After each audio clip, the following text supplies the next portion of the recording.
आपके इस कक्षा 10 के कोर्स में ये जो धनुष भंग पाठ है, ये तुलसीदास जी के द्वारा रचित है और इसमें उस समय का वर्णन है जब श्री राम गुरु विश्वामित्र की आज्ञा पाकर सीता स्वयंवर में शिव जी का धनुष तोड़ने के लिए मंच पर प्रकट होते हैं। तब वहाँ उपस्थित संत जनों, सीता की सखियों और अयोध्या वासियों में हर्ष की लहर दौड़ जाती है। वे सभी उनकी विजय की कामना करने लगते हैं। श्री राम की शक्ति के प्रति रानी सुनैना के मन में उत्पन्न संदेह को उनकी सखी दूर करती है। श्री राम सीता जी के मनोभावों को जान लेते हैं। वे गुरु विश्वामित्र को प्रणाम करके धनुष भंग कर देते हैं। चतुर्दिक उनकी जय जयकार होने लगती है। इन्हीं सब बातों का वर्णन इस धनुष भंग प्रसंग में किया गया है। धनुष भंग का मतलब होता है धनुष का खंडन करना। तो ये आपके रामचरितमानस का एक छोटा सा अंश है। उसमें अलग अलग जो आपके दोहे दिए हुए हैं उनके अंतर्गत बताया गया है। बहुत ही एक कह लीजिए ज्ञानवर्धक भी है और एक विशेष संस्कृति से भरा हुआ पाठ है आपका ये। पहला दोहा है, उदित उदयगिर मंच पर रघुबर बाल पतंग, बिकसे संत सरोज सब, हर्षे लोचन भृंग। बताया गया है कि जब उदयांचल रूपी मंच पर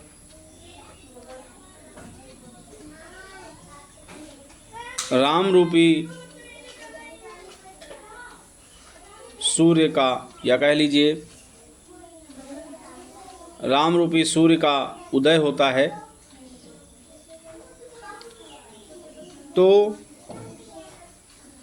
वहाँ के जो संत हैं वो कमल के समान खिल जाते हैं और उनकी जो आँखें हैं वो भंवरों की तरह गुंजित हो जाती हैं, हर्षित हो जाती हैं, प्रसन्न हो जाती हैं।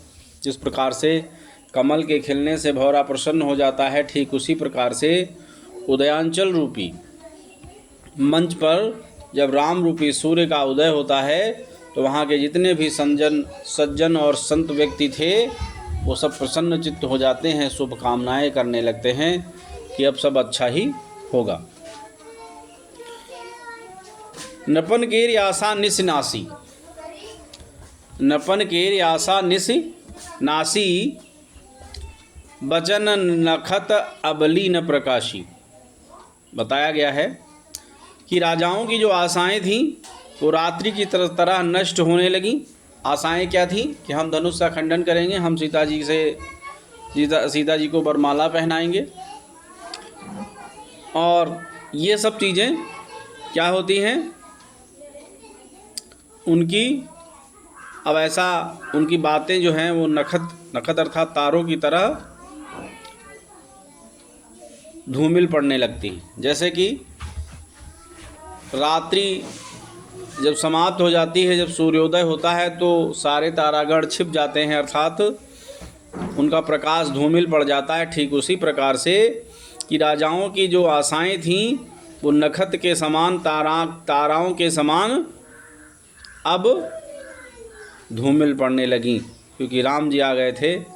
मानी महिप कुमुद सकुचानी, अर्थात बहुत ज़्यादा घमंड करने वाले जो राजा थे वो कुमुदनी की तरह सिकुड़ने लगे। सूर्योदय होने से कुमुदनी सिकुड़ने लगती है। कुमुद सुकुचाने कपटी भूप उलूक लुकाने, जो कपटी राजा थे अर्थात का छल और कपट जिनके अंदर था वो क्या हुआ, उल्लुओं की भांति छुपने लगे।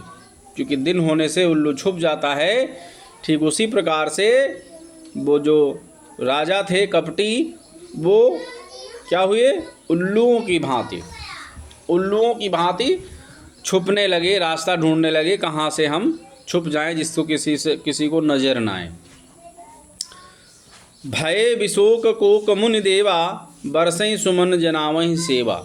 ध्यान से समझिए, भय विशोक कोक मुनि देवा, अर्थात जितने भी मुनि थे, देवतागण थे, उनका क्या हुआ,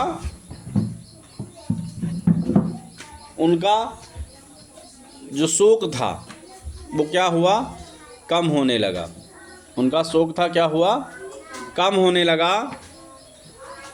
और अर्थात उनका जो चिंता थी वो दूर होने लगी। और बताया बरसई सुमन जनावहि सेवा, अर्थात पुष्प की बरसात करने लगे।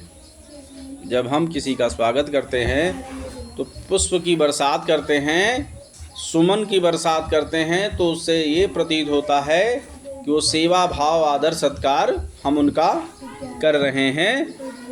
गुरु पद बंद सहित अनुरागा, राम मुनिन सन्यास मांगा। अर्थात गुरु के चरणों की वंदना करके, गुरु के चरणों की वंदना करके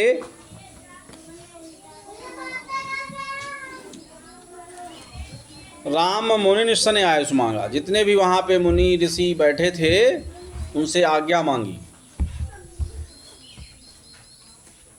और सहजहि चले सकल जग स्वामी, मत्त मंजुबर कुंजर गामी। जिस प्रकार से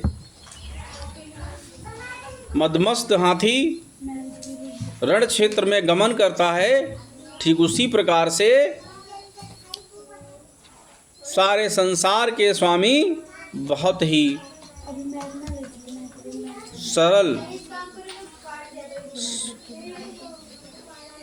सरलता से चल रहे हैं। अर्थात बिना किसी डर के वो वहाँ पे बैठने के लिए चलते हैं। चलत राम सब पुर नर नारी, पुलक पूरी तन भय सुखारी। अर्थात राम के चलने से वहाँ के जितने भी नर और नारी थे जनकपुर के, वो सब पुलकित हो गए, प्रफुल्लित हो गए। उनके तन मन सब खिल गए, प्रसन्न हो गए। बंद पितर सुर सकृत संहारे, जो कछ पुण्य प्रभाव हमारे। अर्थात अपने पितरों को याद करते हैं, पूर्वजों को याद करते हैं, जो स्वर्ग लोक को चले गए हैं उनको याद करते हैं और कहते हैं, हे हमारे पूर्वज, यदि आपने कुछ अच्छा किया होगा तो उसका प्रभाव हमारे ऊपर आएगा। और तव शिव धनु मृणाल की नाई, तोरु राम गणेश गोसाई। तो इस शिव के धनुष को एक तिनके से के समान श्री रामचंद्र जी तोड़ देंगे। और हे गणेश गोसाई, अर्थात हे गणेश भगवान, आज आप भी कृपा दर्शाइए, इस धनुष का खंडन करने में मदद कीजिए।